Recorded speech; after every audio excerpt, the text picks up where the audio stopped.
Lipton Tea and Lipton Soups present Inner Sanctum Mysteries.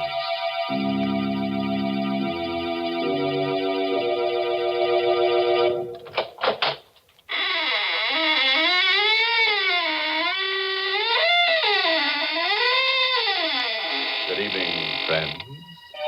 This is your host to welcome you once again to the Inner Sanctum. Do come in and join our circle, but watch out you don't get double-crossed. What's that? Oh, you're disturbed by those bodies dangling from the ceiling. Well, you know some people, they just die to come here. Then they hang around week after week and never say a word. Well, I have a theory about that, Mr. Host. What's that, Mary? Maybe the reason they're hanging around is because they think we're going to serve refreshments later on. Hey, that could be, all right. You know, lots of folks are like that. And who can blame them? When there's good food ahead, they just won't leave. And that's especially true if there's a chance that Lipton tea is on the menu. Now, the reason for that is simply this. Lipton tea is tea at its delicious best because Lipton's has such grand brisk flavor. In fact, brisk is the very word the tea experts themselves use to describe Lipton's full, hearty taste. You'll agree, I'm sure, the very first time you try it, for Lipton's is so lively and full-bodied and satisfying.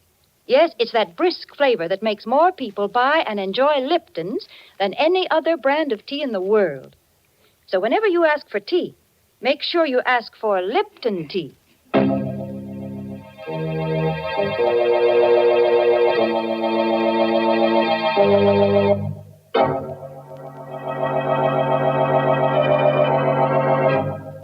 And now, friends, draw close your chairs. If there are no faint hearts among us, we'll begin tonight's tale of terror. A story written especially for Inner Sanctum by Michael Sklar. Our star tonight is Santos Ortega, who plays the role of Elwood Fitch in You Could Die Laughing. We wanted to escape our problem, to forget about it, so we went to the movies. But there was a doctor in the story, and every time he appeared on the screen, I remembered. Halfway through the picture, I couldn't sit there anymore. I nudged Catherine, and we got up and walked out. The street was cold and dark and empty. Elwood, what do you want to do now? I just want to go back home. All right, dear. Get in the car. Elwood, I want to talk to you. All right, there's time for that. Please, dear, let's stop being silly about this thing. Let's face it. I am facing it. But you're not. Don't argue with me. For heaven's sake, don't you understand? The doctor said you only got a year to live unless we move to Arizona. Doctors are human. They can make mistakes. Not 3 doctors. I don't care. Oh, why are you so stubborn? Why are you so dead set against Arizona? You ought to know why, Catherine. Me? Yes, you. Because of me? Yes. I haven't given you much, Catherine, not even children. But I've been able to make a living. We've been able to get along. What would I do in Arizona without a job and without money? Elwood, slow down. I can still drive a car, Catherine. You're speeding. Let me alone. Passing through a red light. Elwood, that man crossing the street. Look out, you...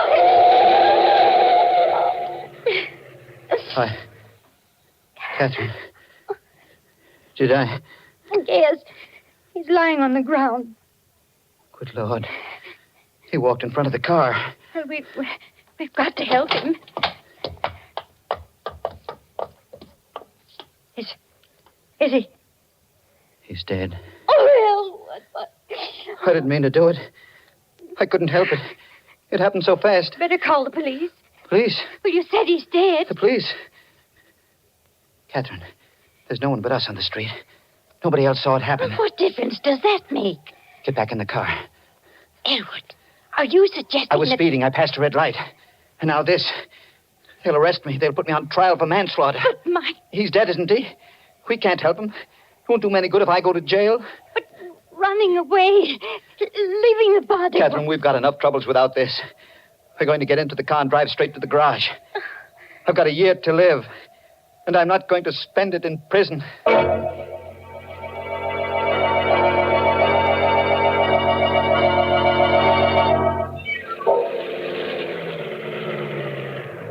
Good evening, Mr. Fitch. Want me to put the car away for you? Yes. Show must have let out early, huh? We didn't stay to the end, Ann. I didn't care for the picture. Ah, them pictures. I always tell my wife. Say, what did you hit? Hit? Yeah, your front bumper. Blood on it. That blood.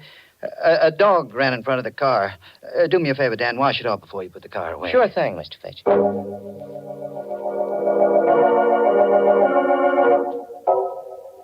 I didn't sleep well that night. Bad dreams, all mixed up. About doctors. They all looked like the man lying on the street. And their faces were covered with blood. I woke up exhausted. Breakfast is on the table, Elwood. Just a moment. That newspaper can wait. Your toast is getting cold. Oh, here it is. What are you looking for? The story. You mean last night? It's in the newspaper? Listen to this. Stenger, victim of hit-and-run driver. The body of Augie Stenger, underworld character, was discovered early this morning at the intersection of Broad and Main Streets. Police believe Stenger was the victim of a hit-and-run driver. The front door. Yes. Do you think it's the police? I don't know. Get a grip on yourself. I'll see who it is. Morning. You, Mr. Fitch? Yes. What can I do for you? I don't like to talk business on the front doorstep. Business? It's about last night, that accident. What accident? Don't try to act innocent. I saw that hit and run. Now can I come in? Let me handle this, Catherine. Who are you? The name is Chandler. I was sitting in my car last night at Broad and Main Street. I saw the accident and I followed you home. Thought I ought to talk to you about it this morning. What do you want? The cops are looking for that hit-and-run driver. I'm the only guy that knows you're him. It ought to be worth something for me to keep my mouth shut. You want money? Yeah. Blackmail. Don't talk to him, Elwood. Send him away. No, we can't do that, Catherine. He'd go to the police. But Elwood... Leave this to me. All right, Chandler. I'll give you the money. How much? $500. That's chicken feed. 1,000.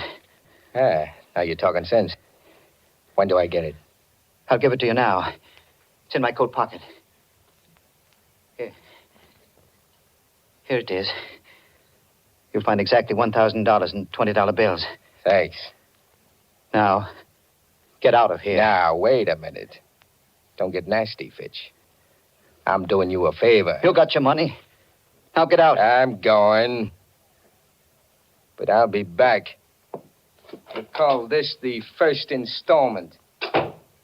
Elwood, where did you get that money you gave him? Money? Last night you said we couldn't go to Arizona because we had no money. Yet you just gave that man $1,000. Where'd you get it? I was ashamed to tell you. I took it from Stenger, Stenger? the man we hit. I put my hand inside his coat to see if his heart was beating. The money was in the inside pocket. Elwood, how could you? Don't look at me like that, Catherine. We've been married a long time. Long enough for you to know that I'm not a crook or a murderer. But to kill a man and then take his money. Try to understand. All day long I've been thinking. A year to live. A year to live. When you know you're going to die, it does something to you. You forget what's right and what's wrong. I thought with that $1,000 and the few hundred we've got in the bank, I thought we might be able to go to Arizona after all. Well, the money is gone. Yes. Don't think about it anymore. How can I stop thinking? You heard what Chandler said? That $1,000 is the first installment. He'll blackmail us out of everything we own.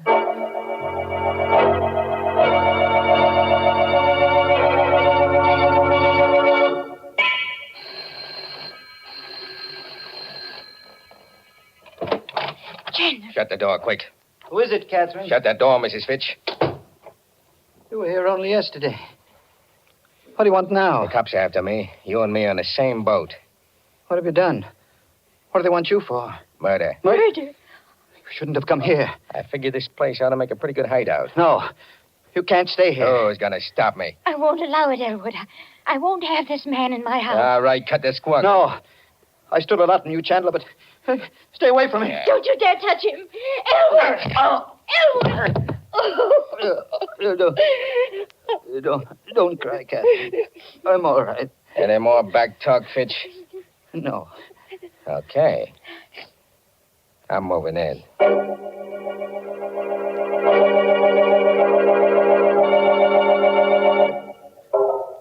He took over the house. He used Catherine and me as servants, treated us like dirt. There was nothing we could do about it. Just the three of us, cooped up in that little house. We couldn't go out. Food and cigarettes were sent up from the store. Went on like that until Tuesday morning. Hush, Elwood. Chandler will hear you. He can't. He's in the bedroom. You're going to give yourself up? I can't stand this anymore. I can't stand it. Well, do what you think is best, darling. I've made up my mind. Rather than put up with that man, I'd prefer to go to prison. I'll call the police right now. Hello, operator. Get me police headquarters. Got a pal at headquarters, Fitch? Hey, Chandler. Don't point that gun at me. Cancel that call. Oh, all right. Hello, operator. Operator. Never mind that call to police headquarters. No, nothing's wrong. I just made a mistake. Thank you. You made your last mistake, Fitch.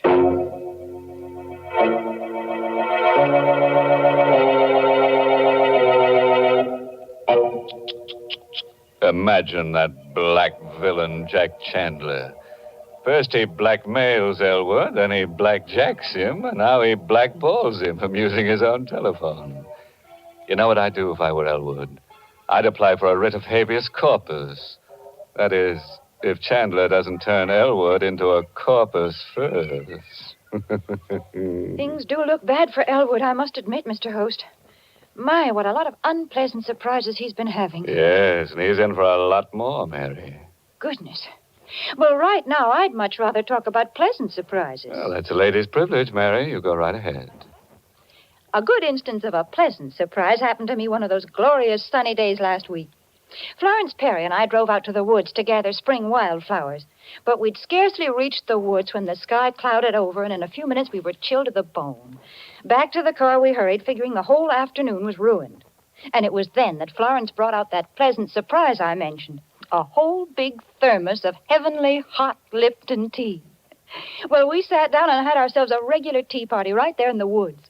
Suddenly, everything seemed bright and cheery again. Lipton's had certainly saved the day with its bracing, cheery taste, its delightful, brisk flavor. The same thing happens so often with so many folks. Any time during the day, Lipton's is a pleasant, refreshing treat. Tea with a glorious, full-bodied tang that adds extra zest to every occasion. The reason? It's worthwhile remembering, friends. Lipton tea has brisk flavor.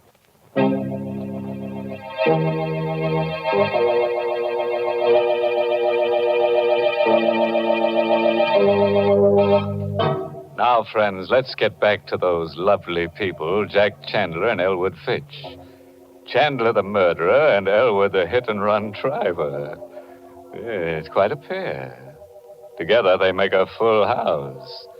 A moment ago, Elwood tried to give himself up to the police, but Chandler caught him at the telephone. So, you were going to double-cross me, huh? No. I was only going to tell the police about myself. What do you suppose would happen to me when the cops came for you? I ought to kill you right now. Oh, no. You shut up. First thing I'm going to do is pull out that phone so you don't make no more calls to headquarters.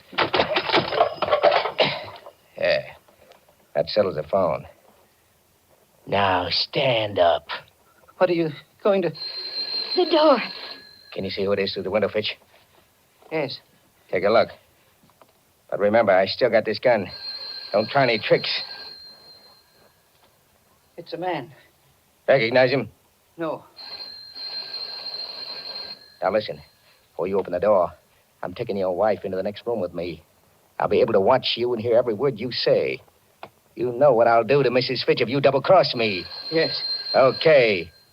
Now, answer the door. Mr. Fitch? Elwood Fitch? That's right. May I come in? Yes, of course. I'm Detective Farley from headquarters. Here's my badge. Mind if I ask a few questions? What about? Well, I've been assigned to the Stenger case. Familiar with it? I read about it in the newspaper. A hit-and-run driver. That's the case. What do you know about it, Fitch? Why, nothing. Are you sure? See here, you don't You think... and your wife went to the movies Friday night, correct? Yes, that's right. Did you drive straight to your garage from the movies? Why, no. It wasn't a good movie, so we left early and went for a ride. Did you pass the corner of Broad and Main Streets? No. We went in the other direction. You're lying, Fitch. I've been checking garages for that hit-and-run car. Your garage man told me you brought your car in Friday night with blood on the bumper. I told him we ran into a dog. Don't make me laugh.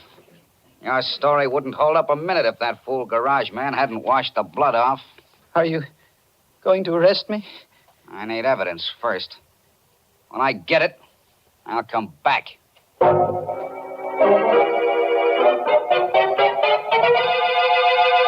Blood on the bumper. That cop is wise to you, Fitch. He said he'd be back. Sure. He'll be snooping around looking for proof. Yeah, this is one heck of a hideout. I'm leaving. You're going away? Glad of that, ain't you? Well, you got nothing to celebrate. What do you mean? I need time, plenty of time to get away from the city. I'm not going to leave you here to squeal to the cops as soon as I'm out of the door. We wouldn't tell the police. Yeah, I'm going to make sure you don't. I got one murder rap on me already. It might as well be 3. 3? Elwood, he means... Listen, Chandler. I swear we won't tell. Why should we? Remember what you said. We're both in the same boat. The police are after me, too. You tried to double-cross me once before. I ain't taking any chances. Please. There's no use begging. It won't do no good. When are you going to do it? Before I go. Sometime after dark.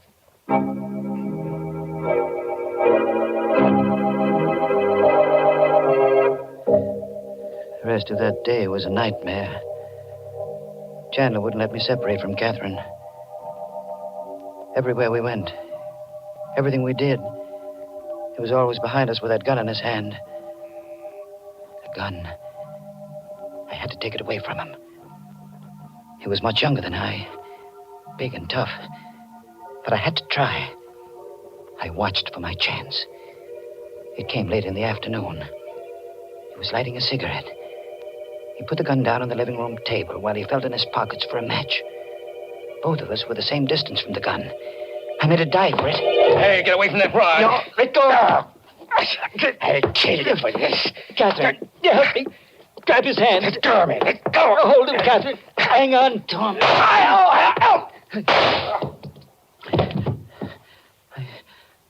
He's dead. I had to shoot him. I had to. Now what will we do? I don't know. What would he do if the positions were reversed? Call the police. No. The money. The money I gave him. The $1,000 I took from Stenger. He still got it. It's ours again, Catherine. We're going to Arizona. Arizona? Don't you see? It's just like it was before he came. We'll take the money and we'll go to Arizona. But his body... He's a murderer, he said so himself. We'll put the body into the car, drive out to the suburbs, and leave it on the highway. The police will think it was just another gangster murder.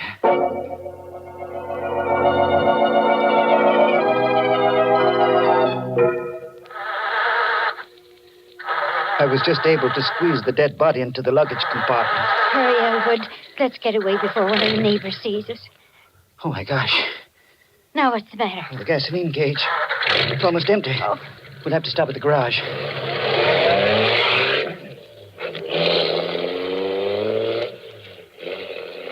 I drove back to the garage, had Dan fill the tank, and paid him with one of the $20 bills I'd taken from the body of Stenger. Dan gave me a queer look as he brought me the change. Here you are, Mr. Fitch. 13 gallons out of a $20 bill. Thanks, Dan. Oh, by the way, did a detective come around to your house the other day? Yes, he did. I hope you don't hold it against me telling him about that blood on the bumper of your car. Oh, of course not, Dan. Why should I? After all, I had nothing to hide. No, that's right. Well, to tell you the truth, Mr. Fitch, I was a little suspicious of you. I thought you really might be that hit-and-run driver. Not that it matters much now. No? No. The police don't care much now about that driver. Why not? Oh, he's small potatoes now. I just heard over the radio that that guy Stenger was just about dead even before that hit-and-run driver hit him. How could that be? Well, the way the radio explained it, Stenger was shot in the back, and he staggered out into the street, and then the car hit him. But you said he wasn't killed by the car. Yeah, that's right. The coroner's inquest showed that he died of a bullet wound. He'd been murdered. The police even know who killed him. They know the killer's name? Uh-huh. I heard it over the radio just a minute ago. Oh, yeah, Chandler. Jack Chandler.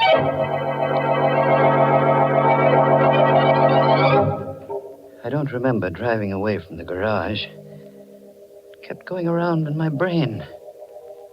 Chandler had murdered Stenger. Catherine and I had run away from a crime we hadn't committed. No wonder Chandler had seen the accident. No wonder he feared the police. And now he was dead. His body packed into the luggage compartment of the car. Elwood, you're not listening to me. What? Oh, I was thinking about Chandler. That's what I was talking about. If he killed Stenger, why can't we go to the police and confess everything? Because we killed Chandler. But it was self-defense. Would the police believe that? They'd have to believe it. Even if they did, it would be murder in the third degree. They'd learn about the $1,000. I'd be held for trial. We'd never get to Arizona. No, Catherine. We've got to go through with our original plan. Elwood, that siren. It's a police car behind us. What are you going to do? They may not be after us. If they do stop us, let me do the talking. Hey, forward! Stop that car! Don't be afraid, Catherine. I'll handle it. Uh-huh. Middle-aged man and woman. You answer the description, all right. Name Fitch? Yes. What's the trouble, officer? There's an alert out for you. You bought gas back at your garage a few minutes ago. Paid for it with a $20 bill. That's right. Got any more of those bills on you? Why, yes. Hand them over. Here. Here they are. Uh-huh. Looks like it's all here. This is the stuff, all right. What stuff? What are you talking about? This money, it's counterfeit. Just like the bill you gave the garage man. Counterfeit? Phony money down to the last dollar. Move over. We're driving to headquarters.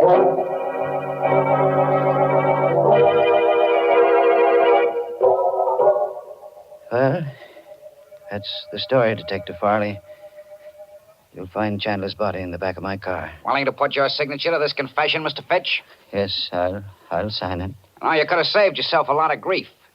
I knew you were the hit-and-run driver when I came around to your house. But I needed the proof, and you gave it to me when you broke one of these phony $20 bills.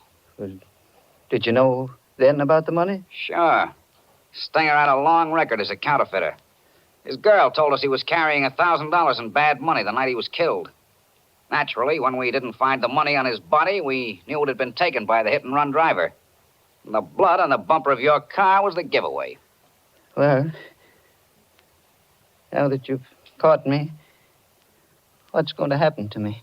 Well, depends on the jury. You might get 20 years. Might get life imprisonment. You might even get acquitted.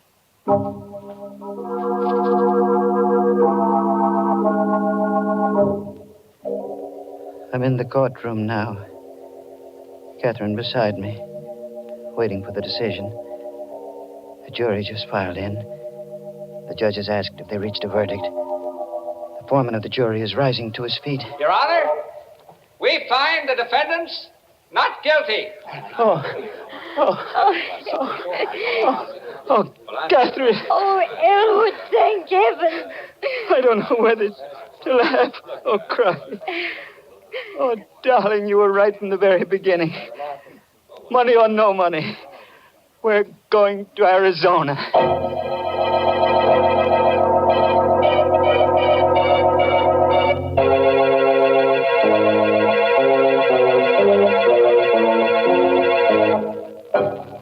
Well, fooled you that time, friend. Slipped you a happy ending when you weren't set for it. But that jury decision, I don't know. It sounded a bit fishy. But seriously, friends, do you like happy endings? I don't, but then some people do. You know, someday, just to make sure, I'm going to have some research organization take a gallows poll. Well, Mr. Host, that seems a lot of trouble to go to when there's plenty of proof right in front of your nose that says people love happy endings. And what is that proof, Mary? It's the way thousands and thousands of families every day top off delicious meals with delicious Lipton tea. There's a real happy ending for breakfast, lunch, or dinner, folks. Try it and see. In fact, so that you won't forget it, add Lipton tea to your grocery list right now, this very minute. It's the world's favorite tea, and you're always sure of getting tea at its tastiest when you get Lipton's. Because remember, Lipton tea has that marvelous brisk flavor.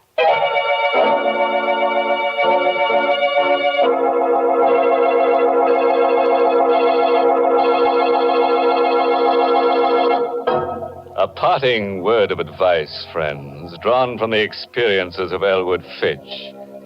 If your wife wants you to take a trip, don't argue. No, don't protest. Simply bash her on the head and deliver her to the police. You can always say she tripped. Oh, yes, this month's Inner Sanctum mystery novel is I Hate Blondes by Wolf Kaufman. And next week, the makers of Lipton Tea and Lipton Soups will bring you another Inner Sanctum story directed by Hyman Brown and called Screams in the Night. Of course, there'll be lots of screams.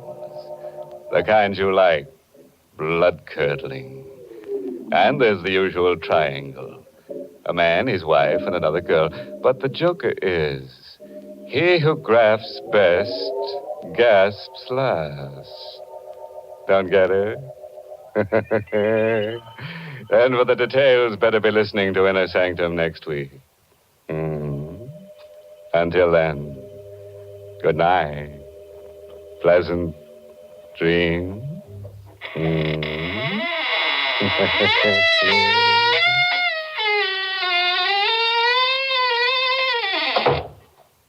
Let's begin at the beginning of the meal, friends, with the soup. If you want soup to be both delicious and easy to prepare, make it Lipton's noodle soup. Here's a soup that has real honest-to-goodness chickeny flavor. It's full of tender noodles, and because it comes in modern soup mix form, it saves both time and money. Lipton's noodle soup mix is quick to make, and it makes lots more than canned soups, yet costs less. Try Lipton's noodle soup. And tune in next week for another Inner Sanctum mystery. This is CBS, the Columbia Broadcasting System.